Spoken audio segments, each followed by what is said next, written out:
سوال پوچھا گیا کہ عورت کو حیض کی حالت میں موت کا آ جانا یہ اس کے لیے شرعی کیا حکم ہے، یعنی یہ بہتر ہے یا برا ہے؟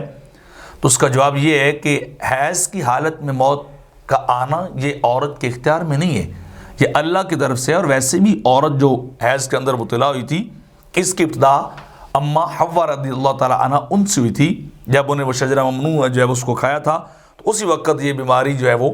یعنی یہ تکلیف والا معاملہ جو عورتوں کے ساتھ جب شروع ہو گیا، تو کوئی بھی جوان عاقلہ بالغہ عورت اس سے جو ہے وہ خالی نہیں ہو سکتی، یا اس کے بس کی بات نہیں ہے۔ تو لہٰذا اگر کسی کو موت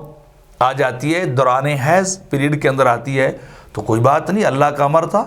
وہ واقع ہو گیا، انسان کے بس کی بات نہیں، اس کو غسل دیا جائے، کفن دیا جائے، نہلایا دھلایا جائے، یعنی جو آخری معاملات ہیں اسلام کے اندر وہ سارے اس عورت کے ساتھ بھی جو ہے وہ کیے جائیں گے۔ اس کو نہلایا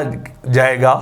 اس کو جو ہے وہ مطلب کفنایا جائے گا، اور اس کو دفنایا جائے گا، اس کا جنازہ وغیرہ جو ہے وہ پڑھا جائے گا۔ اس بات کو جو ہے وہ فتاوی شامی کے اندر جو کھل کے جو ہے بیان کیا گیا کہ یہ کیوں شروع ہوا تھا، یعنی حیض وہ اماں حوا جو ہے ان کے حوالے سے بیان کیا گیا، اور پھر اگلے مسائل کو بیان کیا گیا ہے کہ یہ آئیں تو کوئی عرض کی بات نہیں، موت حیض کے اندر آئے گی تو اللہ جانے اور اللہ کی بندی جانے، ہمیں اپنی ذمہ داری کو پورا کرنا چاہیے۔